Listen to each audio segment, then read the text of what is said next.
videos, podcasts, an ebook, and the Grand Canyon Shade Tracker.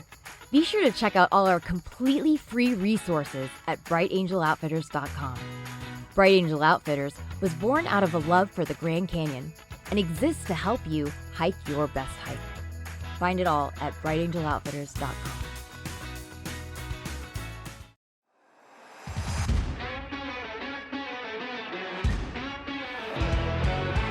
A night on the North Rim with the author of the best-selling book, A Walk in the Park, a spectacular misadventure in the Grand Canyon. My name is Brian Special, and this is the Grand Canyon Hiker Dude Show presented by Bright Angel Outfitters. We'll go ahead and call this a bonus episode.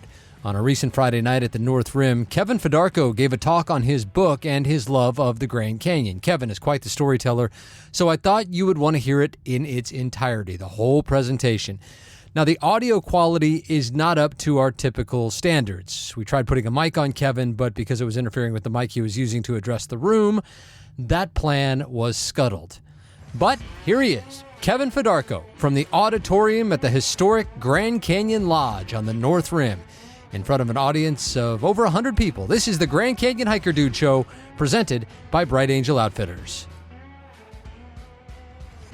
First of all, I want to thank the Park Service, National Park Service and Grand Canyon National Park, for inviting me to come up to what is really one of my favorite places and favorite parts of Grand Canyon National Park. The North Rim, as most of you have probably already figured out, is a world unto itself.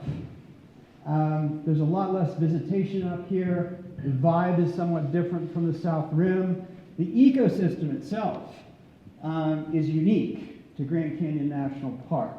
And so it's a very, very special place to be, and a very special vantage from which to look into and gaze out across the canyon itself. So I just want to compliment all of you on adding this part of the park to your visit. I was actually asked to give this talk by Matt Jenkins. For those of you who have not met Matt Jenkins, Matt, are you in the room? Can we see your hand? There he is, right over there. Matt is actually the person in charge of the entire North Rim. If anybody has any complaints about the North Rim, please direct them to Matt. And Matt asked me to come up here and talk to you all because some of you may have heard of me or heard of the book that I've just published, maybe under the misimpression that I'm about to give you a lecture on how to thru-hike Grand Canyon. And the reason Matt asked me to come up and speak here this evening is because I'm actually going to do the exact opposite.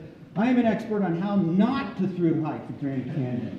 And this entire presentation is kind of a public service presentation. By the end of the evening, if I've done my job correctly, each and every one of you will have a full negative blueprint for how not to hike from Lee's Ferry to the Grand Wash Cliffs. I covered just about every mistake that anyone can possibly make. If you avoid doing what I do, you will be in good hands. I also want to do something else. I want to, for those of you who are seeing the canyon for the first time, I'm going to try and provide you a perspective. And by the way, maybe we could lower the lights a little bit once everybody has come into the hall, because really the star of this presentation are the images that are going to be on this screen. I kind of take a back seat to what's up here. So I have a long relationship with Grand Canyon, the canyon itself, and if I do my job correctly this evening, I am going to take you on a journey that provides those of you who are at the canyon for the very first time with a new kind of lens through which to see the place. And for those of you who are already experienced with the canyon, I might offer a new vantage, a new angle, a new perspective from which not just to see, but to think about a landscape that you're already familiar with. I'm going to begin just by taking a step back and talking for just a minute or two about the road that took me to the canyon. It really began with an obsession that took root in my mind, and not only in my mind, but also in my heart, when I became exposed to a particular type of boat known as a Grand Canyon dory. This was more than 20 years ago, in the early 2000s. Made my way to Flagstaff, walked into a boathouse, and found myself staring at a small navy of incredibly beautiful boats that were used to run river trips through the canyon by an outfitter called Grand Canyon Dories. And I ended up apprenticing myself to that company in the hopes of becoming a Grand Canyon dory guide. And this part of the story involves total and complete failure. I managed to demonstrate just such a colossal level of incompetency when it comes to the twin arts of rowing and reading whitewater that I never graduated into the upper ranks of dory guides. I never managed to become more than what's called a baggage boatman, the kind of person who rows a rubber raft filled with equipment and supplies behind the dories. But I did get to do something amazing.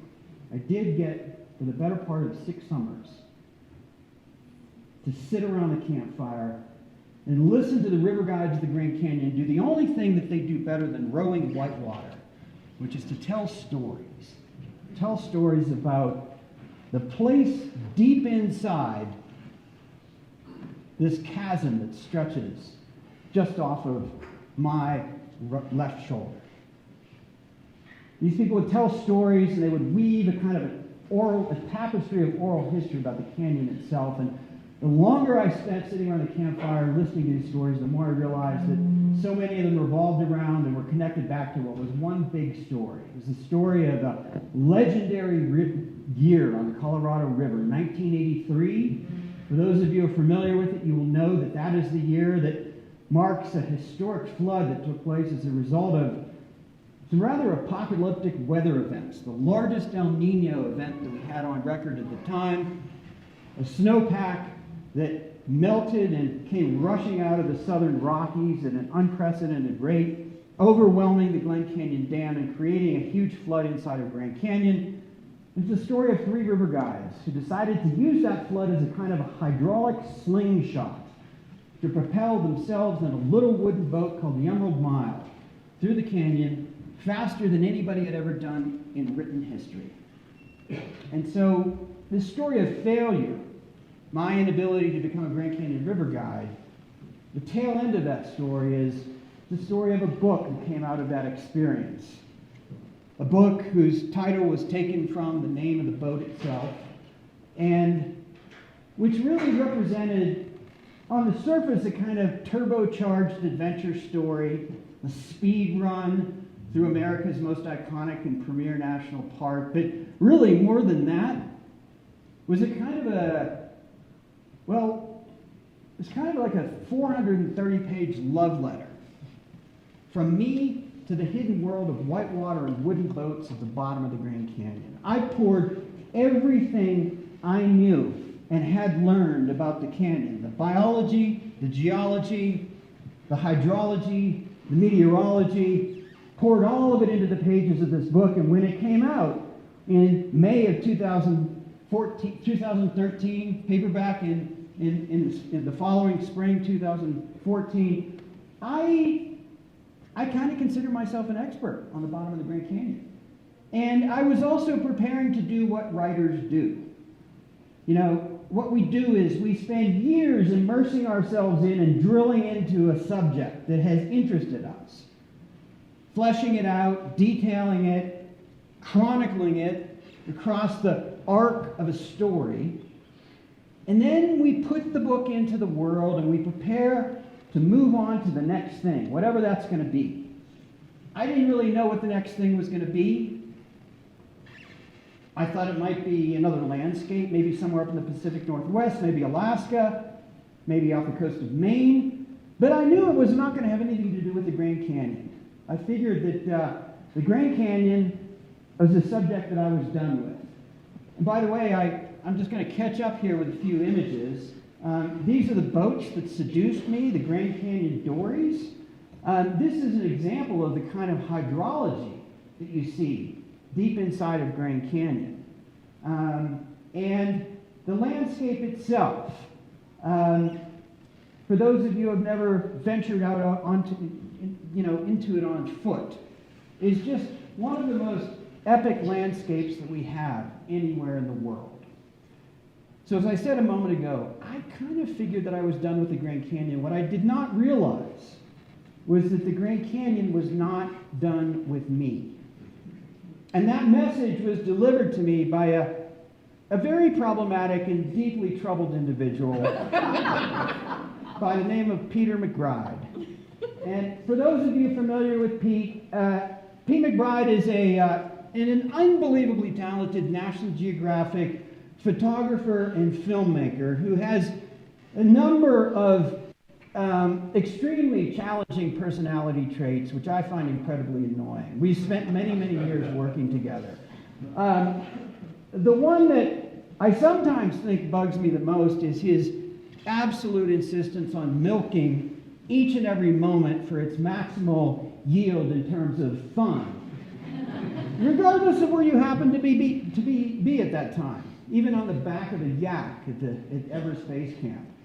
And the only thing that is more annoying than that is his insistence on, looking at the bright side of each and every disaster, no matter how bad it might be. And so Pete and I started working together back in the early 2000s, and we undertook a series of magazine assignments that took us all over the world to some really exotic places. Each and every one of these magazine assignments was an idea that was thought up by Pete, was conceived by him, and it was incredibly bad. It was incredibly bad for a whole bunch of reasons, but mostly because Pete brought to each and every one of these ideas a stupefying lack of homework and preparation. And so every story that we did together, it kind of has a kind of disaster debacle component to it. I recall that somewhere around 2008, 2009, we went up to the Arctic National Wildlife Refuge, to the Firth River.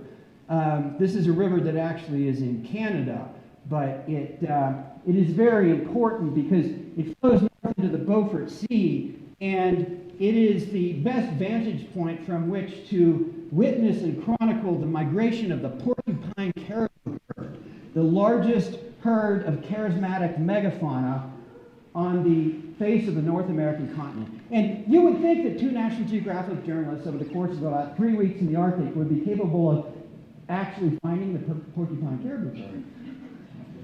123,000 animals, let me say. In the course of those 3 weeks, we managed to find exactly 0 live caribou.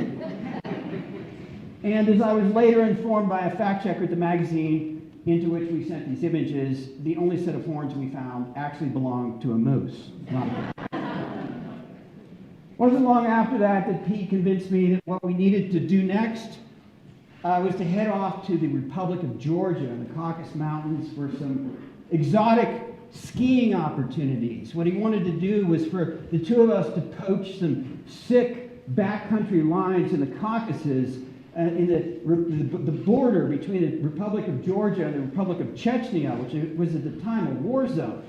And even a minimal amount of research might have indicated the kind of reception that awaited us at the Chechen border, resulting in a story that was supposed to be for Skiing Magazine and ended up containing no skiing whatsoever. All of these ideas were terrible, but really the worst of them all is the idea that he brought to my doorstep at my home in Flagstaff on Grand Canyon Avenue, ironically enough, in the summer of 2015.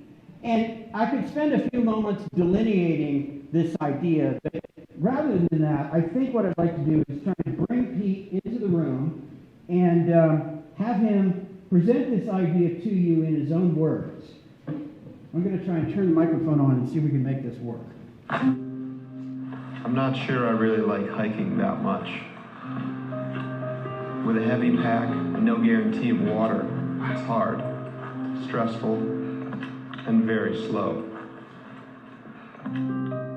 Sure, hiking can lead to some zen-like moments, but not so much if you're lost, really tired, and dehydrated. Yet there's something about the Grand Canyon and its rocky, secret world. It is alluring, magical even. So in the fall of 2015, my friend and author, Kevin Fedarko, and I set out to walk the entirety of the Grand Canyon, from east to west. In order to understand the insanity of this venture, you first have to know a little bit about this place. In stretches, it is 18 miles wide and over a mile deep. So deep, in fact, you could stack 5 Empire State Buildings, one atop on the other, inside. It is 277 miles long if you're floating the Colorado River. But on foot, by the time you've gone up and back down the numerous side canyons, it's more like 700 miles. Oh yeah, and for most of it, there's no trail. As a result, more people have stood on the surface of the moon than have completed a continuous through hike of the Grand Canyon. It may have been the brushiest, scratchiest, longest day. Wow. I'll get him. I fell into a barrel cactus. Now I got all these weird lumps on my arm. This is wild. I'm wondering what the hell we've gotten ourselves into. I was told that yesterday would be the hardest day. I don't see any difference whatsoever between yesterday, the day before yesterday, the first day, and today. My body's falling apart. Kevin and I would be the first journalists ever to tackle this hiking lunacy. We plan to complete our mission over a year, watching the seasons change and teaming up with hardened canyon veterans to help us find our way and our legs. We're running low on food. And if we don't keep walking, we're not going to get to our food cache in time. So my big question is, when do I start to panic? Right now. Beyond that challenge, something else drew us on this quest. The Grand Canyon is facing an unprecedented array of pressures from all 4 points on the compass. Development projects are poised to change the integrity of perhaps the most monumental landscape in America.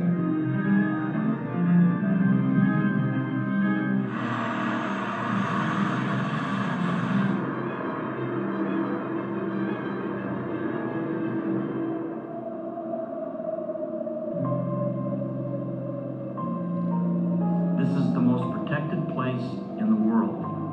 And yet, what do you think I spend most of my time doing? Is protecting this place. We believe walking the park might give us a unique perspective on this secret world and what's at stake to be lost.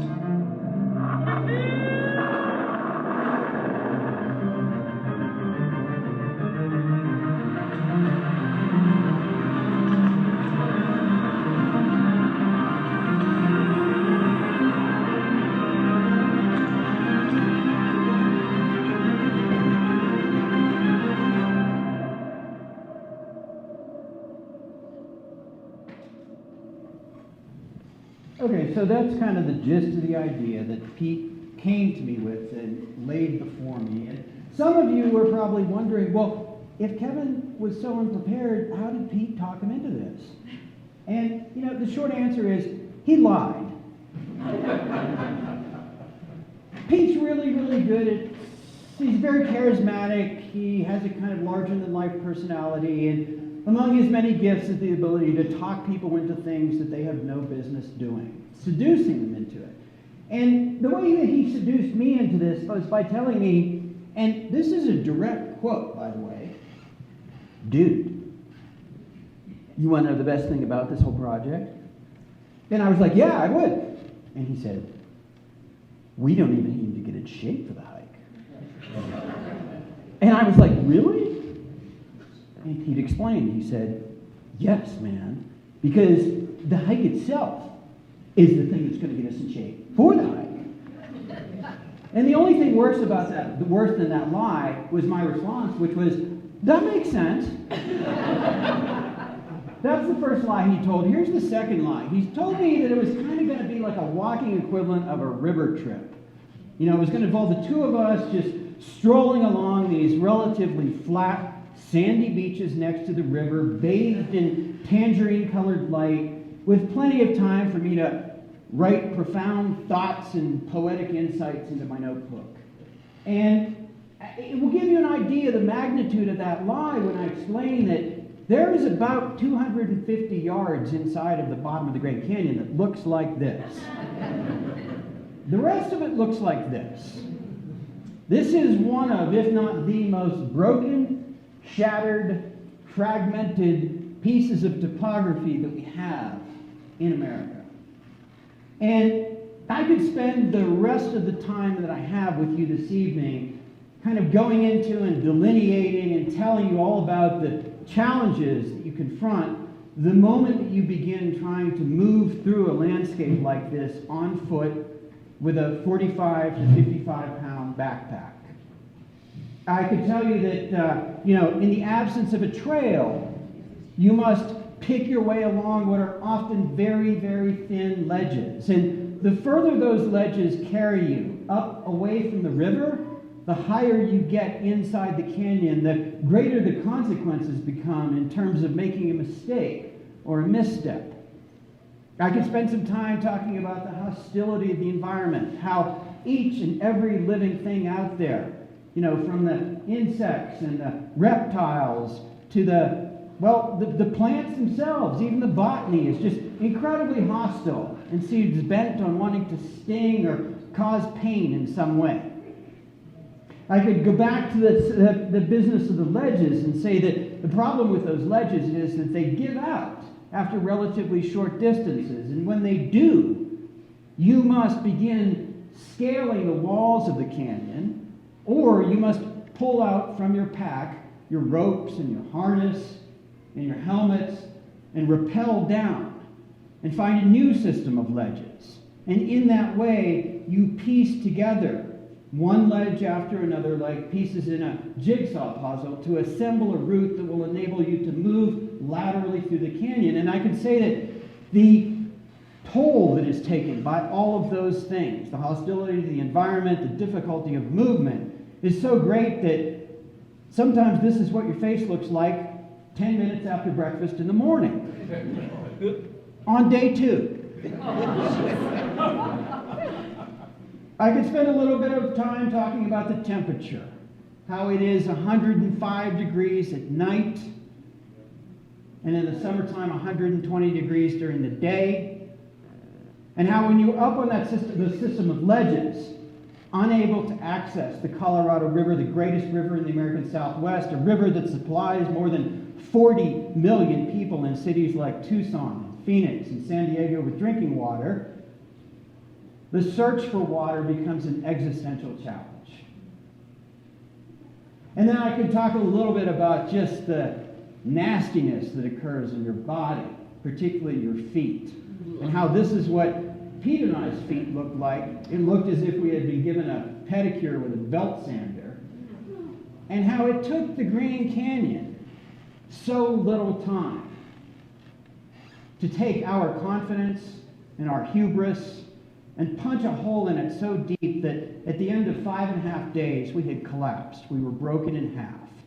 We were forced to give up and retreat from the canyon, crawling and clawing our way up to the rim, having completed less than half the distance of the first of 8 segments that we had planned in our through hike.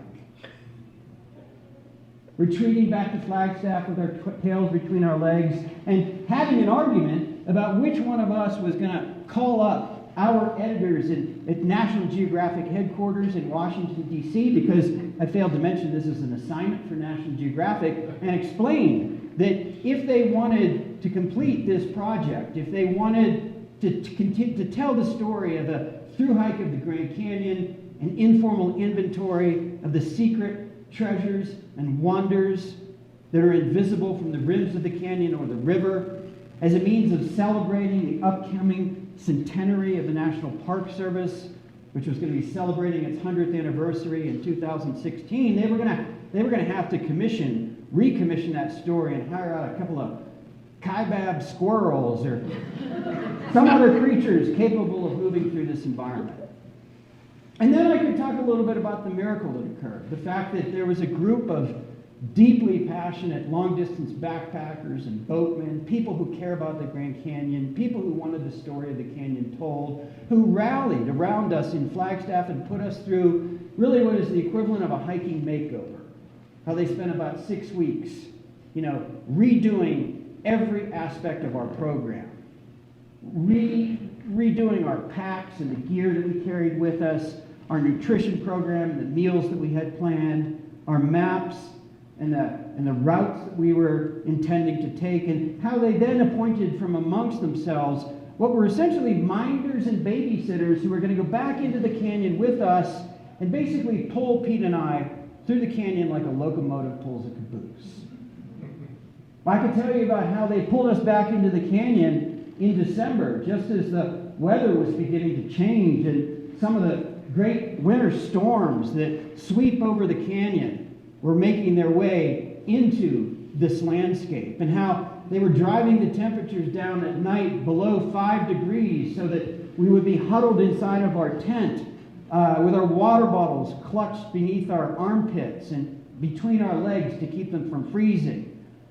And how in the morning after those storms we would wake up and find a world that had been a furnace just 2 months earlier transformed into a vertical wilderness, shellacked in between 9 and 11 inches of snow and ice. I could tell you about how the toll that took on our bodies really kind of dwarfed what we had experienced several months earlier as our joints and our ankles began to deteriorate. And I could spend a moment explaining that under these conditions, you are not able to put in to your body a number of calories that will compensate for what you're burning. And you are continually losing weight and becoming ever more emaciated. And I could talk about the fact that despite all of that, we somehow made our way to the end of Grand Canyon, the Grand Wash Cliffs, in November of 2016. And in the greatest miracle of all, perhaps, our friendship survived. And we are still on speaking terms with one another. I could talk about all those things tonight, but I'm not gonna. What I want to do instead is I want to spend a few moments talking about some stuff that I think is a little bit more important. It's a little bit more important than the story of an adventure, or if you will, a profound misadventure. What I want to do is I want to share with all of you some of the things that the canyon taught us, some of the things the canyon gave us. In some ways you can think of them as lessons because they were things that we learned from the canyon, but over time, as I've thought about them, I've actually come to think about and frame them less as lessons and more as gifts. And here's the first gift.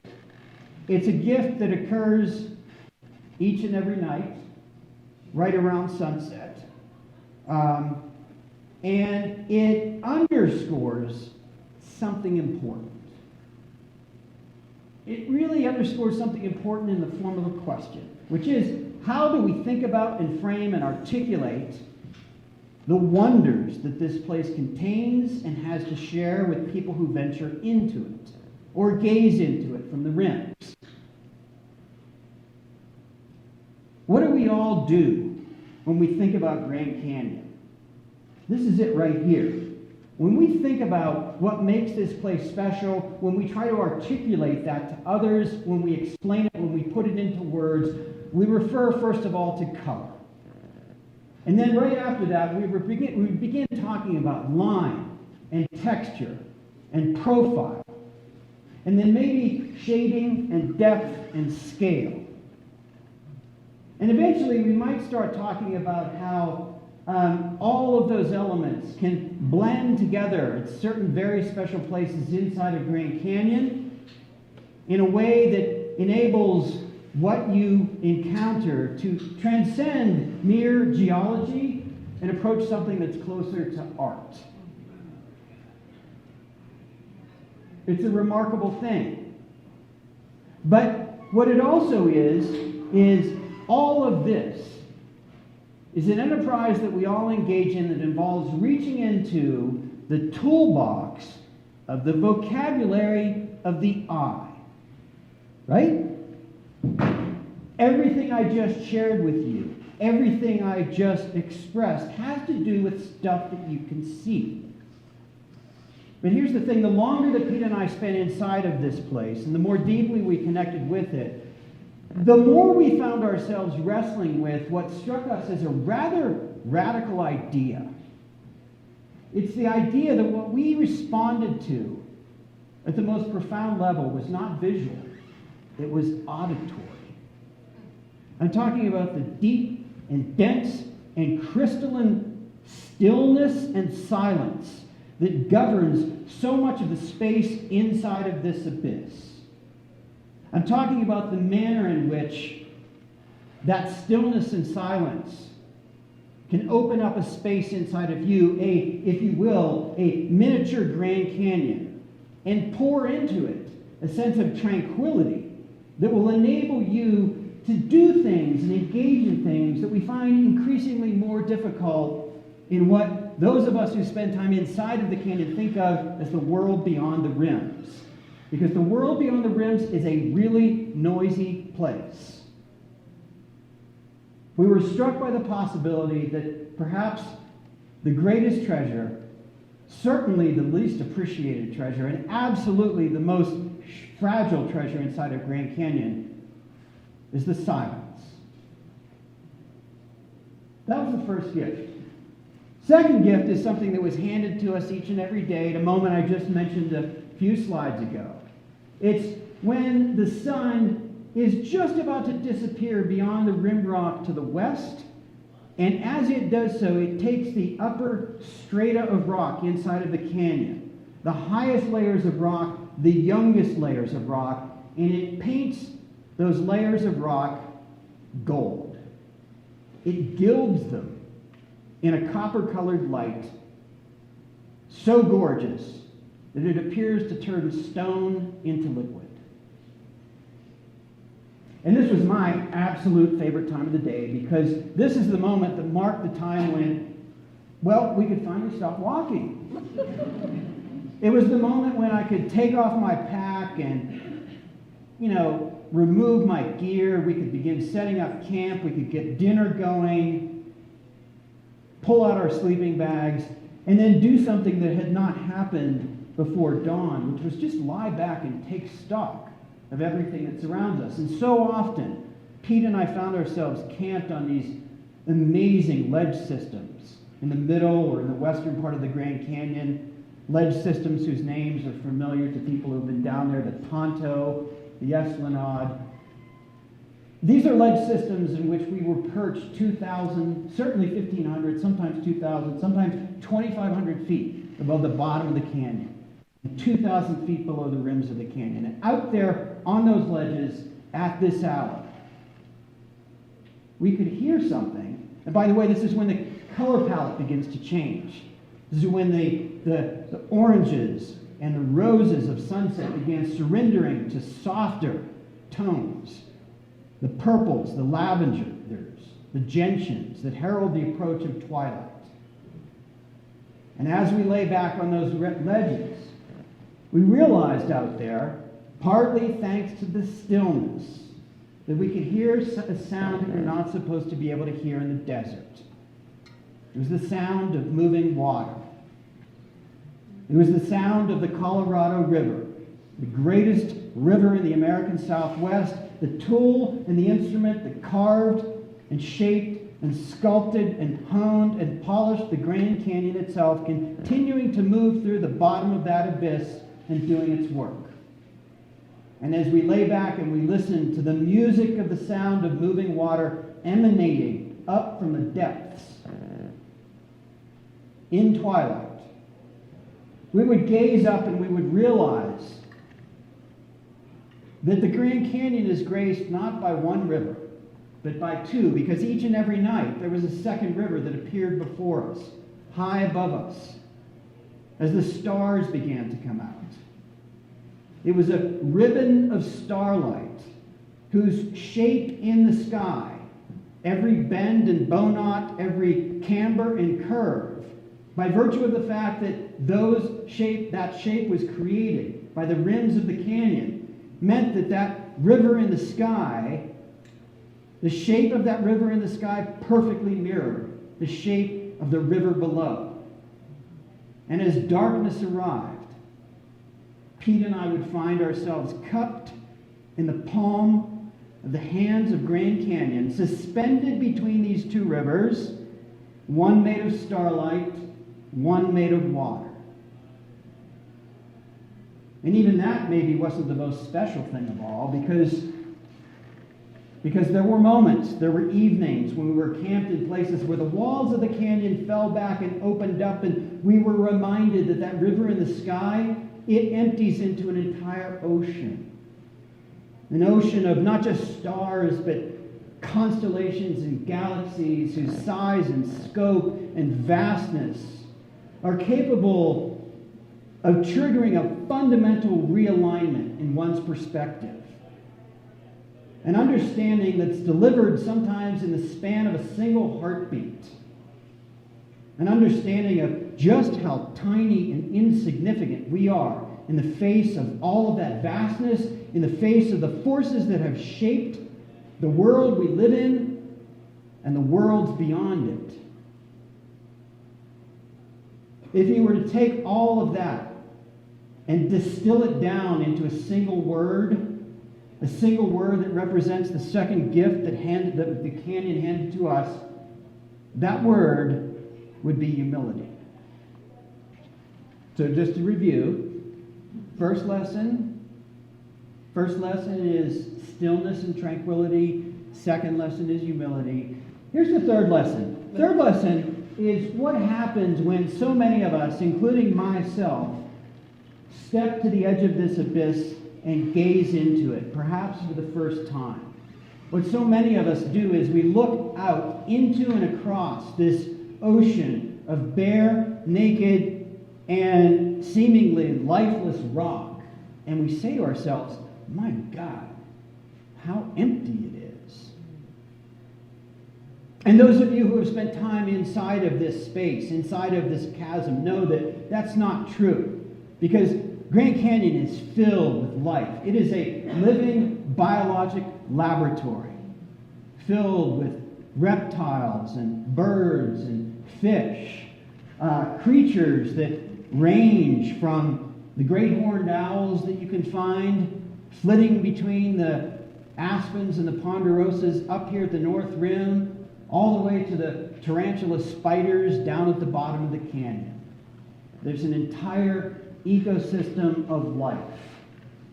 But the longer that Pete and I spent inside of this space, the more deeply we connected with it, the more we began to realize that life inside of Grand Canyon is not limited simply to birds and animals and plants. It's not just about the flora and fauna, although those are incredibly rich. Because what's also true is that so many places inside of the canyon, if you are observant, you will realize that everywhere you look, everywhere you step, there's evidence that this is also a place in which people, human beings, have lived, and they have been there for a very, very long time. And they have left things behind. They have left fragments of the pottery that they shaped from the earth itself. They have left behind tools in the form of arrowheads and spear points that they used to hunt and survive. If you learn to look closely enough, you will see that there are niches in the walls of the canyon, holes that have been bricked up that we now call granaries, where they stored seeds and other forms of food. And the walls of the canyon also contain something else in terms of the evidence of the people who were here and part of this environment for a very, very long time. There's the other thing they left behind art.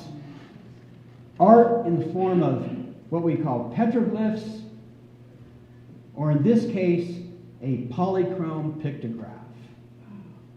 Images that are replete with mystery, because these were images that were created by people who are speaking to us across a gulf, an unbridgeable gulf of time that extends back not just 1,000 or 2,000, but in some cases 4,000, maybe 6,000, perhaps even close to 10,000 years, butting right up against the back end of the Pleistocene itself. These are images whose meaning eludes us. These are images that force us to stand before them and surrender to an acknowledgement of mystery.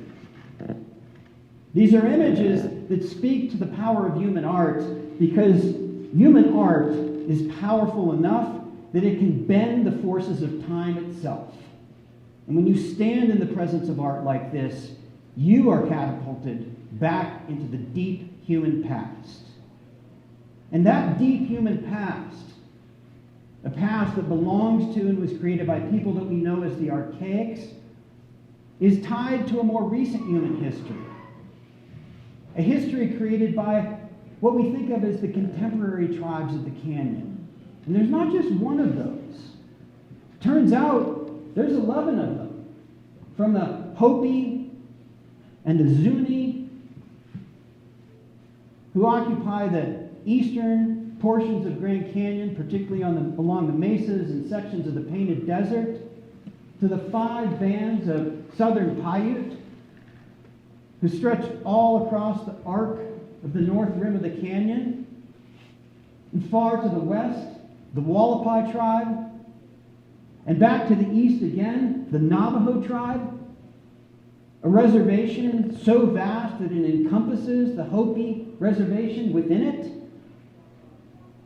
And then finally, or almost finally, the Yavapai, Apache,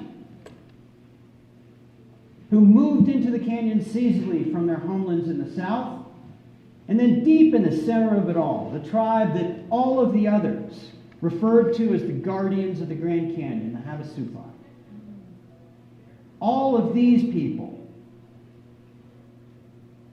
are part of the past of this landscape. All of these people were connected to this landscape before people who look and sound like me ever arrived in this part of the world. These are people who understood the nuances of the land itself and the creatures that live and move within it. And they encoded that knowledge in their language, their stories, their traditions, their ethos as a people. And the other thing that Pete and I came to learn during the course of our journey is that when we created this place that you all are enjoying here tonight, Grand Canyon National Park, and the National Parks system that arcs over it, we did something that we don't like to talk about very much. We took all of these people, the people who were part of this landscape before we arrived, and we shoved them out. We exiled them from their homes.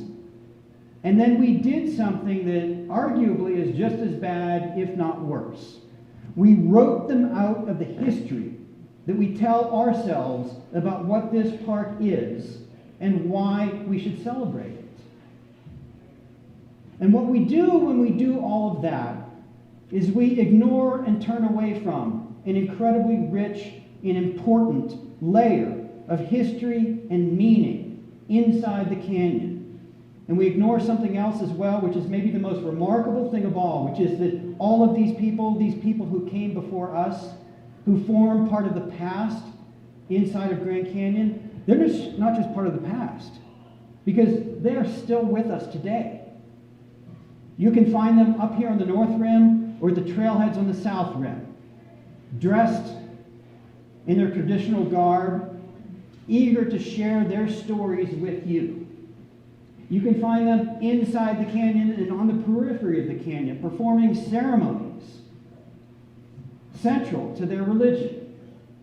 And you can find them doing something else as well, because each and every one of their reservations lies on the border of Grand Canyon National Park, or in the case of the Havasupai, directly inside of it.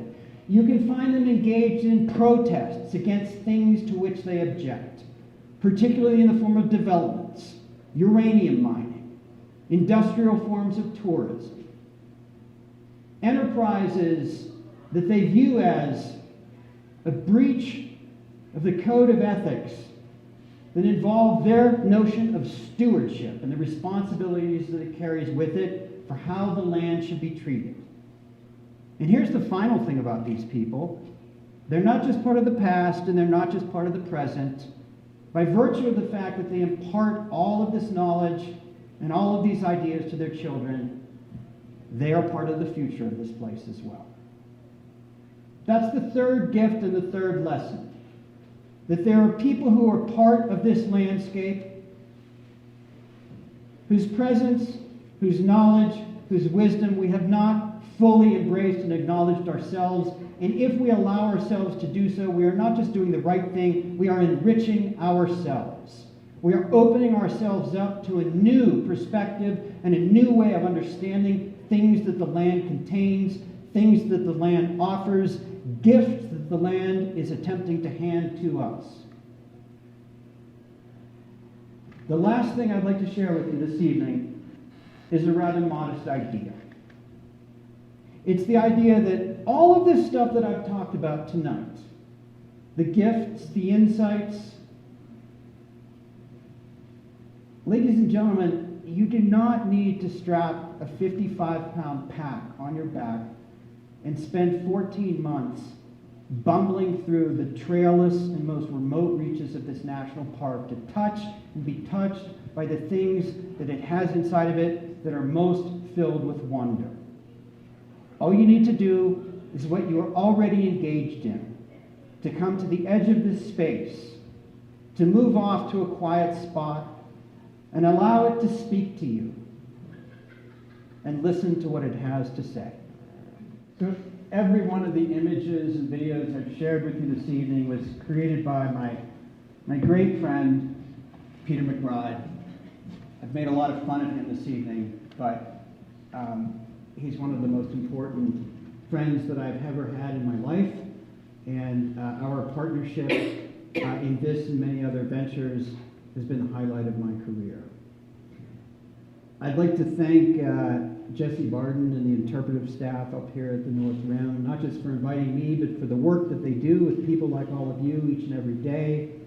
I'd like to thank Matt Jenkins for his oversight and his management of the North Rim. And I'd like to thank all of you for your time and your attention here this evening.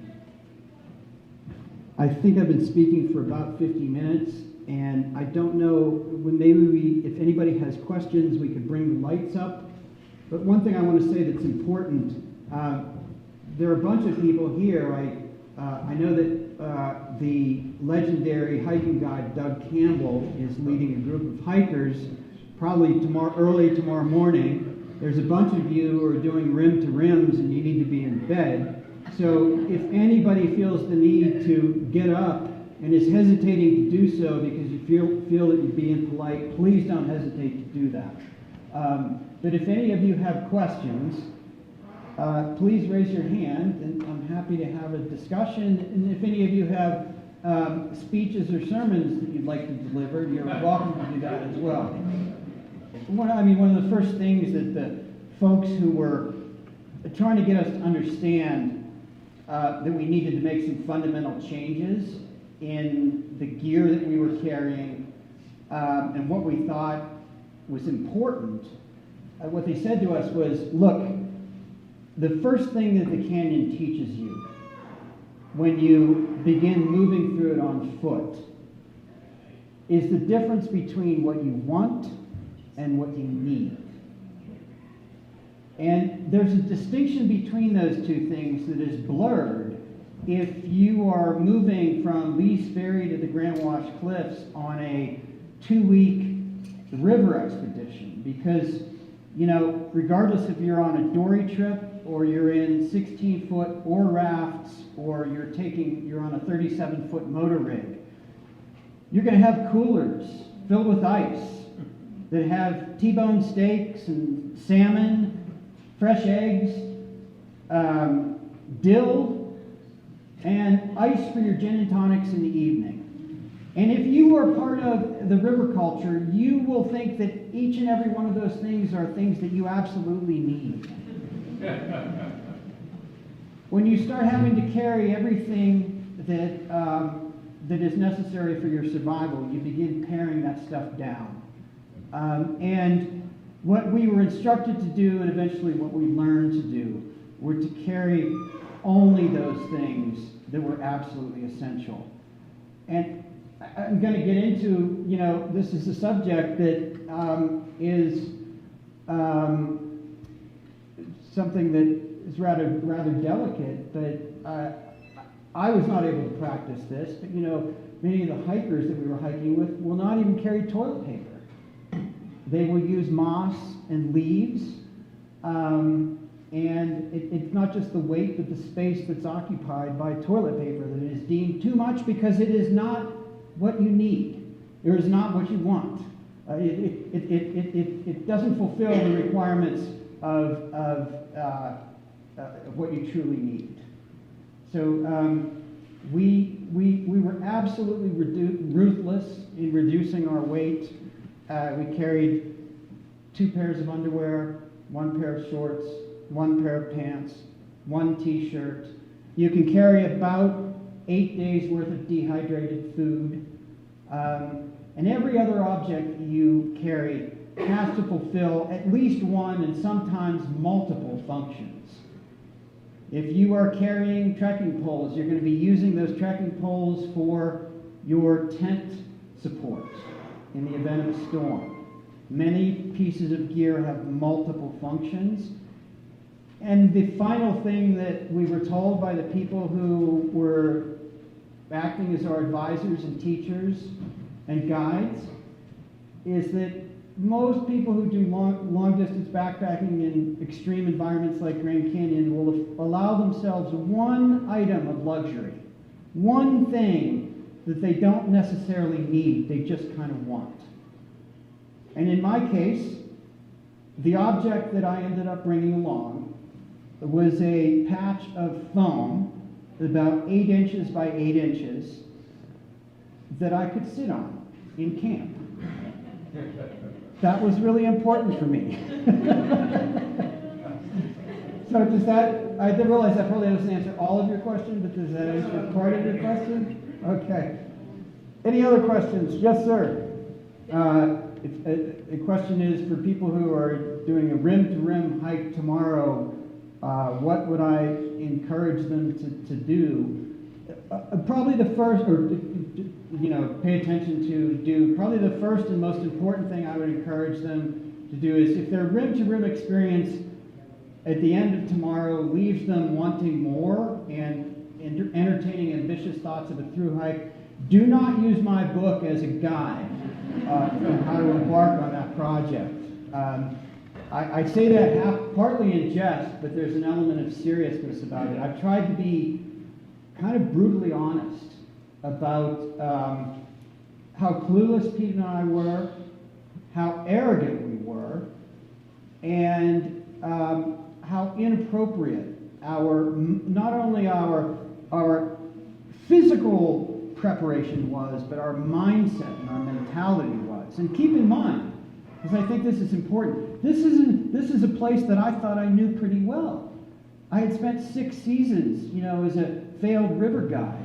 I had written an entire book about it. I had studied and read about it deeply. I had talked to experts about it. I know that I may not be a good oarsman or boatman, but I know the Colorado River pretty well. What I did not realize, and maybe this is something worth bearing in mind for those of you doing a rim-to-rim tomorrow, because you're going to do something interesting. You're going to descend from the North Rim down to the Colorado River. You're going to cross the river on one of 2 bridges, and then you're going to climb back out to the South Rim. And I did not appreciate that space that I've just described really embraces not one, but 2 separate worlds. There's a world of the river, which is absolutely gorgeous. And it's filled with dynamism and energy and color. And if you are a river person, as I still am, you can view the entire canyon through the lens of water, through the lens of the Colorado River. It represents so much beauty, and it creates so much, right? It creates this emerald-colored riparian corridor of life. It supports a density of speciation, birds and plants and animals and insects, that dwarfs what you're going to find anywhere else. And if you become so seduced by the world of the river, seduced like I was, you will view the rest of the canyon as merely context and backdrop for the thing that is the essence of the canyon. And you will also think of the river, particularly the rapids of the river, as the canyon's supreme expression of unfettered nature. To be in a small boat in a large rapid is to feel yourself at the mercy of nature, and to be on the river itself is to feel as if you're getting a taste of natural beauty that has been unmarred by mankind. Right? Well, here's the part about that that's not true, and that I did not realize, and that I was taught by my hike, and that is worth contemplating as you are embarking on a rim-to-rim tomorrow. That second world inside of the Grand Canyon is a world that begins, if you're a boat person, about 15 yards off of your left and your right oarlock, at the edges of the Colorado River, and it extends upward through that matrix of cliffs and ledges that claw their way more than a vertical mile toward the sky, all the way to the rim. It's the place where very few people go. It's the place that has no trail. It's the world of the rock as opposed to the world of the water. And it comprises about 98% of the terrain inside of Grand Canyon National Park. So if you are part of and celebrating the river and perceiving everything else through the lens of the river, you are missing something really, really important. And here's the other thing about it too, and it gets back to this business about unfettered nature. Every drop of water that is flowing along and through the Colorado River has been metered and rationed by the men and women who run the turbines and the penstocks and the river outlet tubes and the spillways of the Glen Canyon Dam, a 710-foot tall wall of concrete that sits 15 miles upstream from Lee's Ferry. And that dam is part of a much vaster infrastructure of hydroelectric dams and irrigation networks and water containment projects that have shackled the entire Colorado River, from the mountains all the way to the desert. The river inside of Grand Canyon looks and feels wild to those of us lucky enough to float it in boats, but what it really is plumbing. And it's a piece of plumbing where if something goes wrong while you're floating on it, if you break a leg, or you break a piece of equipment, or you run out of meatloaf, in about 2.5 hours, somebody on motor rig is going to show up with a solution to all of your problems. If you want to experience wild, unfettered nature, if you want to experience what it's like inside of Grand Canyon to be at the mercy of forces beyond human beings and human civilization and human control, you have to venture into the world of the rock. That's where the true wilderness resides. And that's what's worth thinking about as you are descending to the river and climbing from the river on a rim-to-rim tomorrow. Final idea that you might want to think about. As you move onto the North Kaibab Trail, each and every step that you take on that trail, descending from the rim to the river, will hurl you further and further into a deeper precinct of the past. The youngest layers of rock that form the rims of the Grand Canyon, the Kaibab limestone, is roughly somewhere between 224 and 240 million years old. That's where the clock in Grand Canyon begins. Every layer beneath that is older. When you get to the Vishnu schist that forms the sub-basement of the Grand Canyon, and you will see it tomorrow on your rim-to-rim hike, you are in the deepest and the oldest layer of rock, the Vishnu schist and the Zoroaster granite, whose bloodlines go back 1.8 to 1.9 billion years. To give you an idea of how far back that is, it's about a third the lifespan of the planet Earth, and somewhere between 1/10 and 1/11 the lifespan of the universe itself. What all that means is that the Grand Canyon, in addition to being everything else, a crucible of beauty, a landmark national park, a homeland for 11 Native American tribes, it's a time machine. Tomorrow, you are just not going to be traveling laterally in space. You are going to be traveling backward in time until you reach the river. And from the moment that you cross over the river and begin making your way up to the South Rim, you will begin traveling forward in time. That is something that is incredibly cool, incredibly remarkable, and it can be experienced in a visceral, understandable way here like nowhere else. Maybe we have time for one more question. Yes, sir, right here in front. At the end of your speech or talk here, you said, find a place of solitude and see what it says to you. What does it say to you? The question is, I ended my speech by saying, find a place of solitude and listen to what the canyon is saying to you. And the question is, what has the canyon said to me? You know, in a lot of ways, I've tried to share with you what it said to me tonight.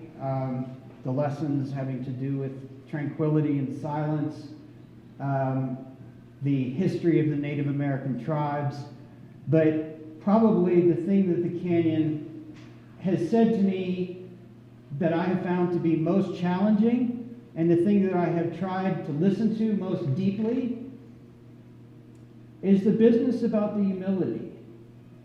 Let's go back for a moment to the age of the Vishnu schist and the age of the Kaibab limestone. It is impossible to spend any length of time inside of a world, a chasm, whose walls are framed by rock that ancient, and not spend a lot of time thinking about the time that is distilled within the walls of that rock. And it's impossible to spend a lot of time thinking about the time that's distilled within the walls of that rock and not think about how small we are.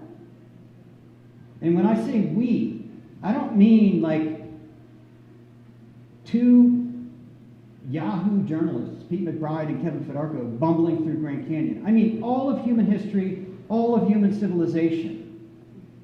It's not evident anywhere in the rock record inside of Grand Canyon, because guess what? We don't matter that much in the context of everything else. And that is a radical message. It is a message that suggests that the world has been created and shaped by forces far more powerful than us, and that we would do well to heed the message and the idea that the only way to live in balance with those forces is by embracing a level of humbleness and humility that stands fundamentally at odds with how many of us think of ourselves as Americans. In my view, we are part of a nation that takes great pride in thinking of itself as an exception to history. We think of ourselves as a nation that creates shock and awe as we go about our business in the world. And it stands, in my view, as a point of both irony and importance that the most iconic landscape feature in this country, the only landscape feature, this isn't true of Yellowstone, it's not true of Yosemite, it's not true of Acadia National Park, it's not true of the Everglades. The only landscape feature that is instantly recognizable to every citizen in this country, regardless of how young or old they may be, regardless of whether they have ever been to northern Arizona and looked into this chasm, they will instantly know the Grand Canyon. It's the most iconic piece and the most recognizable piece of landscape, and the message that is delivered to us is not a reflection and an embodiment of our own grandiosity. It's a message about how little we matter and how humble we should be. So those are the thoughts that have washed over me, never in the span of a single instant, sitting on the rim of the canyon, but over time. Because that's the final thought that I'll share with each and every one of you. I think it's incredibly important to visit places like this. I think it's incredibly important to bring your children to places like this. I think it's also worth contemplating something that cuts against how we're encouraged to experience our national parks. Many of us are encouraged, how do we think about our national parks? Our national parks, they're something that are out there, just beyond our reach for much of our lives, because we have busy lives and we don't have time to go to them. And so many of us, we have to postpone the visits to the national parks until we retire. And then what do? We buy a giant RV and we drive to as many of them as we possibly can. We do as many national parks as we can. I have found that for me, the better, a richer, a more rewarding way is to pick just one place and go back to that place over and over and over again. And when you do that, you do something that is kind of embodied by the walls of the canyon itself. You layer memories, one on top of the other, and you create a tapestry of memory. And you return, and you're never the same person when you return. Perhaps you were brought there by your children, and then you ventured in as a young person, tasting adventure for the very first time. And then maybe you and the person who would become your life partner discovered that you belong together when you go there together. And then you bring your children, and then your grandchildren. In picking one place, you rule out all of the others, but you open up the possibility of something richer and deeper and more profound than you could ever experience by moving as fast as possible and as superficially as possible through as many as possible. It's late and you all have places to be. Thank you so much.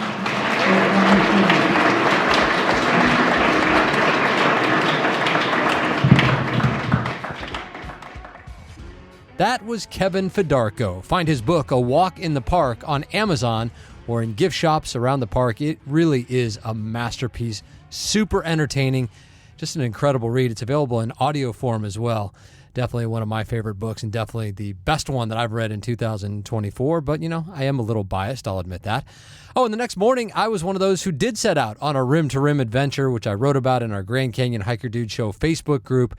So please go have a look at that. It's my favorite part of the group, following folks on their journeys as they ask questions and prepare, and then when they post their after the hike reports. There is so much valuable information in those, what worked, what didn't, how reality met expectation, and so much more. They really are the fabric of the group. Again, that's the Grand Canyon Hiker Dude Show Facebook group. Please go join today. All right, that's it for this bonus edition of the show. My name is Brian Special, encouraging you, as always, to go hike the canyon. Take that first step. Embrace the journey. And when you get there, whether it's for time goals or taking your time, just hike your own hike and soak in all that is the majesty of the Grand Canyon. We'll see you next time on the Grand Canyon Hiker Dude Show, presented by Bright Angel Outfitters.